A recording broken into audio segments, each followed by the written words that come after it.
Welcome to free ace classes में आप लोग का तहे दिल से स्वागत है।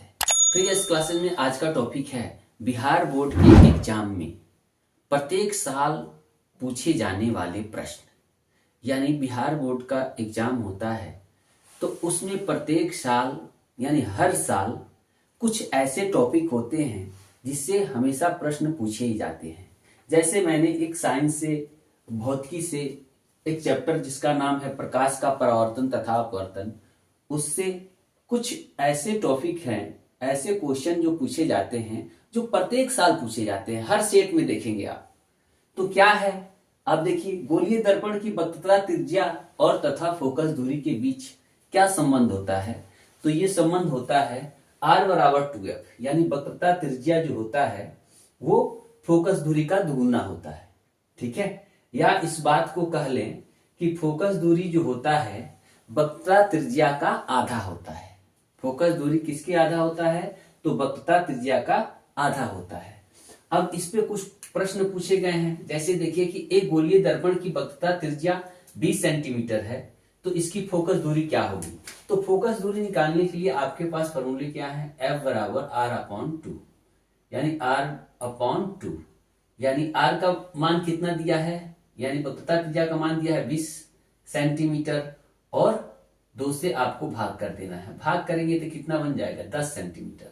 यही इसका आंसर है। ठीक है, दूसरा क्वेश्चन देखिए क्या दिया है। एक गोलीय दर्पण की फोकस दूरी 15 सेंटीमीटर है, इसकी वक्रता त्रिज्या क्या होगी। अब आपसे R पूछ लिया गया तो R बराबर आप जानते हैं कि 2f होता है। 2f यानी 2 गुणे f का मान कितना दिया है फोकस दूरी का? 15 सेंटीमीटर। तो जैसे गुणा करेंगे तो 15 गुना 30 सेंटीमीटर आ जाएगा। यही इसका आंसर होगा। अब एग्जामिनर क्या करेगा, आपको थोड़ा सा उलझाना हो, फंसाना हो तो कुछ नहीं करेगा। ये गोलीय दर्पण लिखा है ना, गोलीय दर्पण, इसके जगह पे अवतल दर्पण लिख देगा या उत्तल दर्पण लिख देगा। तो आप सोचेंगे कि हमने तो पढ़ा था गोलीय दर्पण की ऐसे प्रश्न दिए थे, तो कहां से अवतल दर्पण आ गया, कहां से उत्तल दर्पण आ गया। तो ये गोलीय दर्पण का ही भाग होता है।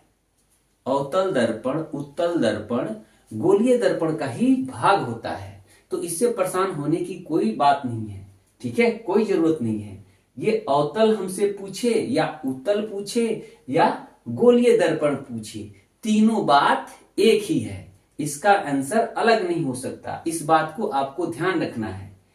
अभी गोलीय दर्पण पे जो क्वेश्चन पूछे जा रहे हैं, हो सकता है उससे अवतल दर्पण में पूछ लिया जाए, उत्तल दर्पण में पूछ लिया जाए। तो दोनों जगह सेम ही काम करना है, अलग कुछ नहीं करना है। सबका मान सेम ही आएगा। Thank you. इस वीडियो में इतना ही। कृपया अगर वीडियो अच्छी लगी हो तो चैनल को लाइक करिए और सब्सक्राइब करिए। Thank you.